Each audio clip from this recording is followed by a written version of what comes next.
Shalom saudara terkasih dalam Tuhan Yesus Kristus.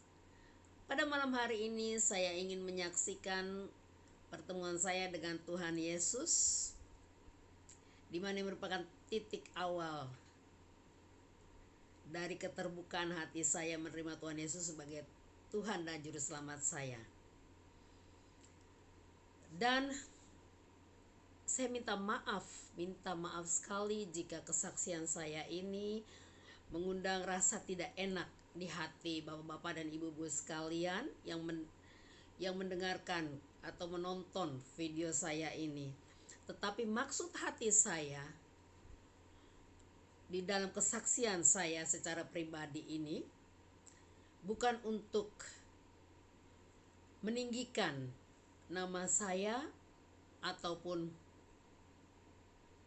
mencari panggung, tapi terus terang pengalaman pribadi saya ini sebetulnya sudah sejak tahun 1986. Tetapi saya tidak pernah menceritakan pada orang lain tentang pertemuan saya ini dengan Tuhan Yesus sampai tahun 2000, kira-kira tahun 2017. Pada saat itu di salah satu gereja di Australia Barat, hati saya tergerak untuk menyaksikan tentang pertemuan saya dengan Tuhan Yesus Kristus. Dan juga setelah itu, setelah tahun 2020, teman saya, tetangga saya, juga saya bersaksi kepada dia, dan dia berkata kepada saya, kesaksianmu ini sungguh membangun, membuat semangat baru di dalam hati saya untuk mengiringi Tuhan Yesus. Jadi dia bilang, tolong kamu videokan sehingga saya bisa membagikan video kamu ini ke saudara saya, sehingga mereka bisa dibangkitkan kembali imannya yang letih lesu. Jadi karena itulah sehingga saya mau untuk membuat video ini, memberi kesaksian saya ini. Dan saya pun berdoa pada Tuhan supaya jangan sampai saya mencuri kemuliaan Tuhan lewat video ini, tapi biarlah nama Tuhan Yesus Yeshua Masias saja yang ditinggikan, dan biarlah saya disembunyikan di belakang salib Kristus, karena hanya Dialah Tuhan yang patut disembah, dipuji dan ditinggikan. Sebelum kita memulai video ini, marilah kita berdoa bersama sehingga biar Roh Kudus memimpin kita, memimpin saya dalam membawa kesaksian ini. Mari kita berdoa. Bapa kami yang ada di surga, terima kasih Tuhan. Terima kasih untuk kasih setiamu. Dikuduskanlah namamu Bapa, datanglah kerajaanmu, jadilah kehendakmu di bumi seperti di surga. Ya Bapa, pimpinlah hamba dalam memberitakan kabar keselamatan ini tentang Engkau ya Tuhan Yesus Kristus. Roh Kudus memimpin hamba, menjamah mulut dan lidah hamba, sehingga yang keluar hanya apa yang Engkau ingin sampaikan kepada umat-Mu ya Bapa. Ampuni semua salah dan dosa kami, dan sembunyikanlah hamba di balik salib-Mu. Hanya di dalam nama Tuhan kami Yesus Kristus kami berdoa. Amin. Oke. Saya memulainya ya. Saya ini dibesarkan oleh keluarga Kristen, ibu bapak saya Kristen, nenek saya Kristen, keluarga besar saya Kristen. Tapi memang saya punya Pak D, kakaknya bapak saya, dan kakaknya bapak saya ada 2 orang yang masuk Muslim. Tapi saya dibesarkan oleh keluarga Kristen, oleh bapak saya Kristen yang taat. Bahkan saya bilang terlalu taat ya, karena jam 4 pagi kami tuh diharuskan, anak-anaknya yang masih SD sampai SMP diharuskan bangun jam 4 pagi, berdoa, baca Alkitab, terus belajar. Kalau kami tidak mau berdoa, kalau kami tidak mau bangun jam 4 pagi, kami disiram pakai air. Kami harus bangun. Nah, memang saat itu pendidikan seperti itu bisa diterima, tapi saat ini pendidikan seperti itu, ajaran seperti itu tidak baik. Itu dibilang abuse ya, abuse anak-anak. Tapi ya namanya orang tua dulu, ya itulah yang mereka ketahui ya, yang terbaik lah itu. Tapi saya bersyukur juga seperti itu karena dengan begitu kita dilatih secara militer ya, jadi ibaratnya tahan banting. Oke. Uh, Waktu saya kecil, setiap minggu tidak pernah absen, orang tua saya ke gereja, kami harus sekolah minggu. Setelah selesai dari sekolah minggu kami pulang, kami ikut juga dengan orang tua lagi pergi ke gereja. Nah, terus begitu terus sampai saya SMA. Dalam masa itu saya mendengar berita-berita bahwa gereja yang satu ada bertengkar dengan gereja yang satu, doktrin yang satu bertentangan dengan doktrin yang satu. Terus saya juga mendengar bahwa di dalam gereja itu ada majelis penatua yang memakan uang sumbangan yang seharusnya tidak boleh. Terus ada pendeta juga yang ada main dengan jemaatnya, selingkuh dengan istri jemaatnya. Pokoknya hal-hal yang negatif lah.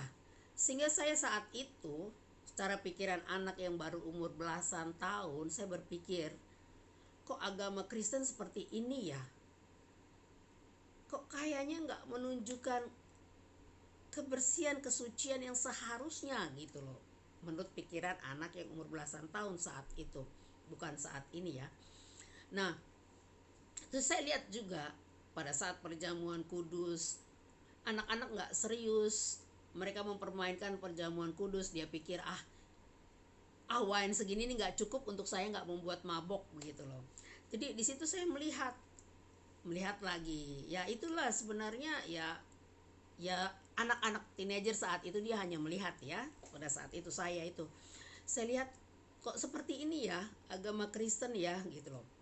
Terus saya lihat lagi yang orang muslim, kok orang muslim ini taat ya, mereka pergi ke masjid berdoa, mereka cuci tangan. Terus saya ngomong-ngomong dengan yang agama muslim ini, mereka bilang, oh kami ya kalau misal nih kami pakai bedak ada doanya, kami pergi mandi ada doanya. Terus saya bilang, sampai segitu dalamnya ya, kok kita enggak ya, kita hanya doa Bapa kami, hanya doa begini. Sebenarnya itu ada, kita setiap saat kita berdoa, tapi karena namanya saya enggak ngerti pada saat itu ya. Nah setelah itu saya pikir saya mau masuk muslim aja deh, saya bilang gitu. Habis begitu, tapi saya nggak berani mau masuk muslim di Jakarta karena tahu sendiri orang tua saya galak sekali ya, berdoa aja jam 4 pagi kalau nggak bangun disiram air, apalagi saya mau masuk muslim gitu. Nah habis begitu, tanpa saya pelajari ya, saya hanya ya namanya cara berpikir anak umur 16-17 ya seperti itu ya. Nah pada saat itu saya berpikir lagi, saya lebih baik kuliah jangan dekat-dekat sama orang tua saya mesti kuliah yang jauh-jauh biar orang tua saya nggak tahu kalau saya masuk muslim, saya pindah agama gitu. Nah terus waktu saat itu saya tes di UKI Kedokteran Indonesia. Nah pada saat saya dites di UKI, waktu mau kan tes secara tertulis, pada saat mau istilahnya itu apa ya, wawancara. Pada saat mau wawancara, saya bilang sama orang tua saya, Bapak saya nggak jadi deh mau kuliah di UKI, saya batalin aja, saya mau kuliah di Salatiga aja, Universitas Kristen Satya Wacana. Terus bapak saya bilang, loh kan di sana nggak ada kedokteran, kan kamu mau kuliah kedokteran. Saya bilang, saya nggak tertarik lagi sama kedokteran, saya mau kuliah yang lain aja di Satya Wacana, kan di sana lebih enak Pak, saya bilang begitu. Di sana lebih lebih damai, tenang suasananya, untuk belajar bagus, nggak terpengaruh. Jadi saya bisa serius sekolahnya. Kalau di sini kan di Jakarta terlalu rame, ribet gitu loh. Terus kata bapak saya, oke, kamu pergi tes di sana gitu. Terus saya pergi dengan kakaknya bapak saya, Pak Ade saya pergi tes. Setelah tes begitu, ya sudah, saya kuliah di Salatiga. Nah, sudah saya di Salatiga, saya bilang yes, saya bebas, saya bisa pindah agama, saya bilang gitu. Tapi saya nggak bilang sama orang tua saya ya. Terus saya pindah ke Salatiga, saya tinggal di Salatiga, saya kuliah di Salatiga. Waktu saya kuliah di Salatiga ini, saya udah nggak buka gereja. Saya udah nggak buka gereja, udah malas ke gereja. Terus jadi saya di rumah saja, tapi saya kan tinggal di kos-kosan tuh, dekat sama dengan kampus saya. Waktu saya kos itu, ternyata saya satu kos dengan anak Tuhan yang luar biasa taatnya. Saya masih ingat namanya dia ya, namanya Mbak Jayanti, Mbak Ani, kita panggil Mbak Ani gitu. Ya ampun, dia ini setiap hari Sabtu, kan kita kuliah Senin sampai Jumat gitu ya. Hari Sabtu kadang-kadang kuliah, tapi kadang-kadang enggak kan. Nah terus udah begitu Sabtu sore, pokoknya setiap Sabtu sore tuh dia ketok tuh tiap kamar. Hey, Ina atau Ata atau yang lainnya gitu, ayo bang, ayo kita pergi persekutuan doa. Saya bilang, aduh, ngapain lagi nih orang panggil-panggil persekutuan doa. Saya bilang, sorry mbak, enggak mbak, aku bilang gitu. Nah tapi dia enggak kapok-kapok gitu ya. Tiap Sabtu dia ketokin, ayo bangun persekutuan doa tuh semua tuh anak-anak, ayo ikut persekutuan doa, karena dia tahu ya kita semua Kristen ya, banyak Kristen semua di situ. Ayo ikut persekutuan doa, ikut persekutuan doa. Tapi saya selalu nolak, mbak enggak. Nah habis begitu berkali-kali dia ajak, akhirnya suatu saat kita tuh ngobrol sama teman-teman yang lain, kita bilang, ih mbak itu sering manggilin kita. Iya kita juga dipanggil-panggil tuh, aku males loh, aku alirannya kan enggak sama gitu. Sorry itu ada ini di Jawa kan, bahasa Jawa saya nggak gitu bagus. Nah kok dia sering manggil-manggil, kan kita alirannya beda gitu. Kita kan alirannya aliran apa ya, saya dari GPIB, yang lain tuh GKJ gitu. Terus teman saya yang lain lagi HKBP gitu. Udah pas begitu, tapi karena sering-sering diketok begitu, akhirnya kita bilang begini, udahlah kita pergi aja yuk gitu kan. Maksudnya untuk nyenengin dia lah, katanya kita pergi aja. Lagi pula kan lumayan, katanya ada makan gitu ya. Maksudnya ya kita kan anak-anak kos-kosan kan kadang-kadang telat uang kiriman kan, jadi lumayan lah cari-cari makan gratis. Nah terus udah pas gitu kita pergi tuh. Nah habis kita pergi, setelah pergi ikut persekutuan doa, ya saya nggak setuju karena doanya terlalu lama, jadi saya udah melek duluan. Terus tepuk-tepuk tangan, saya nggak biasa tepuk-tepuk tangan kan, jadi saya cuma liatin doang. Saya sama teman-teman saya yang beda aliran cuma lihat-lihatan aja. Kita nggak bisa berdoa lama-lama kayak Mbak Ani ini. Nah setelah itu saya pulang, akhirnya saya sering diajak, saya disuruh jadi bendahara di persekutuan doa itu. Saya ikut, tapi hati saya tetap mau pindah agama gitu. Saya tetap ikut, tapi saya mau pindah agama. Nah akhirnya saya begini, saya bilang, saya nggak panggil nama Tuhan Yesus ya, saya bilang ini, ya Tuhan pencipta langit dan bumi, siapakah engkau sebenarnya? Saya bilang, siapakah engkau yang sebenarnya? Apakah engkau Tuhan Yesus? Apakah siapa engkau yang sebenarnya Tuhan, yang menciptakan langit dan bumi, yang menciptakan manusia ini? Tolong Tuhan, saya ingin pindah agama. Saya ingin pindah agama ke Muslim karena saya nggak tahu siapakah engkau yang saya sembah. Saya bilang begitu. Tapi saya bilang, saya minta jawabannya karena saya nggak mau disalahkan dan saya nggak mau masuk neraka. Saya bilang, saya nggak mau masuk neraka, saya bilang gitu. Kalau engkau tidak menjawab, jangan masukkan saya ke dalam neraka kalau saya salah, saya bilang begitu. Itu di doa saya. Pada saat itu saya betul-betul bertanya bertanya dari hati saya yang paling dalam, saya bilang, siapa engkau yang sebenarnya Tuhan? Tolong tunjukkan pada saya siapa engkau yang sebenarnya untuk saya ikut, untuk saya percaya. Karena saya mau pindah agama, saya mau menyembah Tuhan yang dipercaya oleh umat muslim ini, saya bilang begitu. Karena saya nggak tahu siapa engkau yang sebenarnya, siapa engkau gitu. Saya cuma sebut-sebut Tuhan dan Juru Selamat, tapi saya tidak merasakan dan saya tidak tahu, saya bilang gitu. Nah, setelah saya berdoa begitu, terus saya bilang gini, kayaknya kurang mantep kalau saya cuma doa aja, saya pengen jawabannya pasti. Lalu saya puasa, saya berinisiatif, saya harus puasa. Lalu saya berpuasa 3 hari. Saya berpuasa, terus jam 6 saya buka. Kalau nggak jam 6, jam 3 lah saya buka gitu ya. Saya ngikutin cara berpuasa yang diajarin di persekutuan doa. Kalau nggak jam 6, jam 3 gitu saya bukanya. Nah, terus saya berpuasa selama 3 hari. Pada hari yang ketiga, pada saat saya berpuasa itu, saya tertidur. Pada saat saya tertidur itu, tiba-tiba saya melihat roh saya seperti diangkat keluar dari tubuh saya, itu diangkat oleh malaikat. 2 malaikat yang mengangkat saya itu kejadiannya cepat, kayak apa ya, kayak orang ngezoom film, zut zut gitu loh, seperti itu. Terus saya lihat zut tubuh saya, shoot. Terus saya lihat genteng rumah saya, zut. Habis itu zut, saya lihat lagi bola bumi, langsung zut. Saya sudah sampai di awan-awan di langit.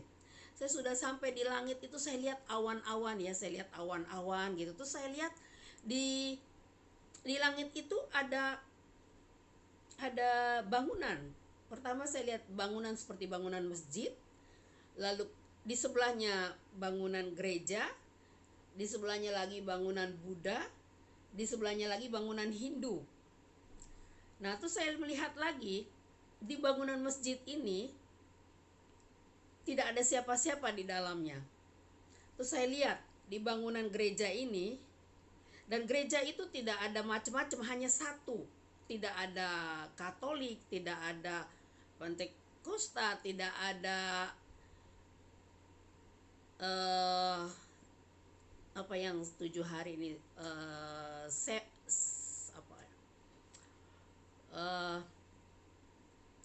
aliran gereja lain lah, tidak ada, hanya satu. Terus saya lihat di gereja ini, saya melihat Tuhan Yesus berdiri di depan dengan jubahnya yang panjang, jubah putih, dan dia memegang seperti tongkat segini, seperti yang dipegang kayak Soekarno gitu, tongkat. Nah, terus udah pas begitu, di belakangnya Tuhan Yesus, di belakangnya yaitu ibunya yaitu Bunda Maria. Di belakangnya Tuhan Yesus, dan ibu Bunda Maria, dia sedang berdoa di belakang, terus berdoa. Terus lalu saya melihat di Buddha dengan Hindu. Di Buddha dengan Hindu, yang menjaganya yaitu seorang laki-laki, tidak memakai baju, hanya memakai celana hitam seperti celana kungfu. Terus memegang gada seperti yang di film-film India itu, panjang begitu, terus baru bulat di atasnya gitu, megang gada. Baru di sebelahnya manusia laki-laki ini yaitu patung macan di sebelahnya. Lalu di Hindu dengan Buddha itu sama, manusianya nggak pakai baju, hanya pakai celana hitam, terus pegang gada, dan sebelahnya patung macan. Terus saya lihat ini kan semuanya ada di atas itu. Saya juga heran kenapa saya bisa berdiri gitu di atas awan-awan gitu. Saya juga heran ya, saya kok bisa berdiri saya di situ. Jadi kayaknya tuh nggak ada batas gitu ya. Jadi saya bukan di surga itu kayaknya saat itu. Jadi kayak mungkin antara surga sama bumi gitu. Pokoknya kayak di langit itulah saya. Nah, terus waktu saya dikasih lihat itu, saya bertanya, Tuhan Yesus, semua agama ini ada semua di sini, berarti semuanya benar ya Tuhan ya, saya bilang gitu. istilahnya seperti banyak jalan menuju Roma. Jadi semuanya benar gitu, semuanya menuju Tuhan. Terus Tuhan Yesus melangkah ke depan, mendekati saya, tapi dengan suaranya yang halus dan lembut, berkata, dan dia memanggil saya, bukan nama saya Katrina, tapi memanggil nama saya dengan nama panggilan yang orang tua saya biasa panggil, itu nama kesayangan saya. Dia panggil Ina, dia bilang gini, Ina, yang paling dekat dengan kita, Tuhan Yesus bilang begitu, yang paling dekat dengan kita adalah di sebelah kiri saya. Tuhan Yesus gak menyebut agama. Tuhan Yesus bilang, bukan sebelah kiri, sorry. Dia bilang, Ina yang paling dekat saya, yang paling dekat dengan kita. Tuhan Yesus bilang, Ina yang paling dekat dengan kita. Ina lihat di sebelah kanan saya. Terus saya lihat yang di sebelah kanan Tuhan Yesus itu kan masjid. Cuma Tuhan Yesus dari mulutnya gak bilang gereja, gak bilang masjid gitu loh. Cuma dia bilang, Ina lihat di sebelah kanan saya. Terus saya lihat itu masjid. Terus kata Tuhan Yesus, tetapi mereka tidak akan masuk ke dalam kerajaan surga jika tidak melalui saya, karena sayalah yang memegang kunci kerajaan surga. Lalu dia buka tangannya begitu. Terus bilang, terus saya bilang gitu, bagaimana dengan hidup dengan Buddha? Saya kan tanya lagi kan, penasaran. Terus Tuhan Yesus bilang, sekarang Ina lihat sebelah kiri saya. Tuh, Tuhan Yesus tidak lagi menyebut agama. Dia cuma bilang, hanya kitalah manusia yang bilang, ini Islam, ini Kristen, ini Hindu, ini Buddha. Tapi Tuhan Yesus tidak bilang agama. Tuhan Yesus hanya bilang, Ina lihat sebelah kanan saya, Ina lihat sebelah kiri saya. Begitu saya lihat sebelah kiri saya, sebelah kirinya Tuhan Yesus, yaitu Hindu dengan Buddha. Begitu Tuhan Yesus bilang, Ina lihat sebelah kiri saya, tiba-tiba macan yang tadinya berupa patung menjadi hidup. Mereka berdua itu sama, Hindu dengan Buddha sama. Dua-duanya hidup, dan manusia yang memegang gada ini turun langsung ke bumi. Saya lihat mereka turun ke bumi, ke bola bumi. Kan saya lihat bola bumi begitu kan. Saya lihat di bola bumi itu banyak sekali manusia dengan gadanya itu, dia hajar, dia pukul, dia binasakan, dia bunuh.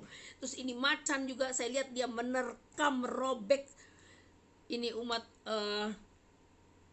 umat-umat yang mengikutinya. Terus Tuhan Yesus sedih. Tuhan Yesus bilang, saya sedih karena saya mengutus banyak orang kepada mereka untuk percaya kepada saya, tetapi mereka tidak mau mendengarkan. Tuhan Yesus sedih dan menangis dan berkata seperti itu, saya sedih karena banyak orang yang saya utus kepada mereka, tapi mereka tidak mau mendengarkan, mereka tidak mau percaya. Terus saya terbangun. Setelah saya terbangun begitu, saya menangis. Saya bilang, Tuhan Yesus, terima kasih. Terima kasih Tuhan Yesus. Terima kasih Engkau mendengarkan doa saya. Dan Engkau mau datang pada saya yang hina ini. Siapakah saya ya Tuhan? Sehingga Engkau mau menyelamatkan saya. Sehingga mulai saat ini Tuhan, apapun yang terjadi, masalah apapun ya Tuhan, saya tetap memegang tangan-Mu, aku tetap memegang kaki-Mu Tuhan. Aku tidak mau lepas dari Engkau, karena aku tahu Tuhan, hidup di dunia ini hanya sementara. Hidup di dunia ini sepanjang bersama Engkau ya Tuhan, kami bisa menghadapi semuanya. Kesusahan apapun, penderitaan apapun, tidak ada yang bisa memisahkan kasih-Mu dengan saya, dengan kami semua Tuhan. Terima kasih Tuhan. Dan itulah kesaksian saya. Saudara yang terkasih, percayalah, Tuhan Yesus itu yang memegang kunci kerajaan surga. Tuhan Yesus tidak membawa agama, sehingga dalam kesaksian saya dia berkata, Ina lihat sebelah kanan saya, lihat sebelah kiri saya. Hanya kita manusialah yang mengotak-ngotakan ini agama, ini agama. Tuhan Yesus mau menyelamatkan semua umat manusia. Hanya percaya kepada Tuhan Yesus saja, maka kita akan beroleh selamat, karena darahnya menebus dosa kita. Perbuatan baik kita tidak bisa menebus dosa kita. Apalagi saya merasa saya sangat kotor, sangat berdosa. Saya nggak perfect. Saya membuat video ini bukan karena saya perfect, bukan karena saya sempurna. Tidak. Saya banyak dosa, banyak kesalahan saya yang tidak mampu saya tebus sendiri dengan perbuatan baik saya. Dengan amal saya tidak akan tertebus. Tapi hanya oleh darah Yesus Kristus dosa saya bisa tertebus. Haleluya. Terima kasih. Terima kasih kepada saudara sekalian yang mau mendengarkan video ini sampai habis. Kiranya Roh Kudus menjamah hati saudara sekalian. Janganlah mengeraskan hati saudara sekalian. Karena perkataan yang Tuhan Yesus sebutkan pada mimpi saya itu, saya tidak tahu kalau itu perkataan itu yang saya dapatkan di dalam mimpi saya itu ternyata tertulis di dalam Alkitab. Terus terang saya tidak pernah tahu, karena keagamaan Kristen saya dulu hanya mengikuti, dan saya tidak buka Alkitab, tidak baca Alkitab sampai segitu. Dan saya tidak pernah tahu ada ayat Alkitab yang mengatakan bahwa akulah Tuhan Yesus Kristus itu yang memegang kunci kerajaan surga. Saya tidak pernah tahu itu. Tapi pada saat saya bertemu dengan dia berkata seperti itu, akulah yang memegang kunci kerajaan surga. Saya bertanya kepada pendeta, kenapa saya bisa bermimpi ini? Dan pendeta menunjukkan ini ayat Alkitab. Oh, ternyata memang Tuhan Yesus itu adalah firman Allah yang menjadi manusia. Jadi Allah itu satu. Allah Bapa, Anak, dan Roh Kudus itu satu. Dan Tuhan Yesus adalah firman-Nya Allah yang menjadi manusia. Sehingga tiap kata-kata yang diucapkan itu adalah firman.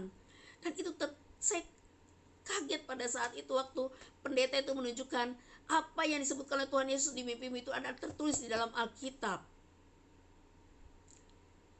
Sejak saat itu, memang bukan berarti kita percaya kepada Tuhan Yesus masalah kita hilang. Tidak. Tapi Tuhan Yesus bilang, setialah sampai akhirnya untuk kita mendapatkan mahkota yang disiapkan oleh Tuhan Yesus di surga. Dan Tuhan Yesus bilang, aku tidak akan membiarkan engkau sendiri menghadapi semuanya. Pada saat kita mempunyai masalah, serahkan itu semua di kaki Kristus. Maka Dia akan menggendong kita, dan Dia akan melepaskan kita dari itu semua, membuat kita menjadi pemenang, karena Dialah yang menanggung permasalahan kita itu. Kita hanya rileks di panggungnya Dia, menyerahkan kepada Dia semuanya. Terima kasih kita mempunyai Tuhan Yesus yang luar biasa. Janganlah bingung kalau saya menyebut Tuhan Yesus kadang-kadang dengan Yahushua HaMashiach. Karena Allah Abraham, Ishak, dan Yakub kita sebut juga sebagai juru selamat, sebagai anak domba, sebagai Tuhan Yesus Kristus, dan sebagai Bapa Yahweh. Terima kasih, saya minta maaf jika kesaksian saya ini berbeda dengan ilmu teologi yang saudara semua pelajari. Saya hanyalah seorang ibu rumah tangga yang dengan sederhana pengen tahu kebenaran yang sesungguhnya. Dengan hati yang sungguh-sungguh ingin mengetahui siapakah Tuhan yang sebenarnya. Siapakah engkau yang sebenarnya Tuhan? Jangan salahkan saya. Dan saya tidak mau masuk neraka. Jangan salahkan saya. Siapa engkau yang sebenarnya? Sehingga saya waktu saat itu, Saya menyebut, siapa engkau Tuhan? Saya tidak menyebut nama Tuhan Yesus. Dan pada saat kita bertanya dengan sungguh-sungguh, mencari Dia dengan sungguh-sungguh, Dia memberikan dirinya ditemui oleh kita. Haleluya. Demikianlah kesaksian saya. Semoga menjadi berkat bagi saudara sekalian. Terima kasih ya Tuhan Yesus Kristus, Aba Yahweh Yeshua Masiah. Amin.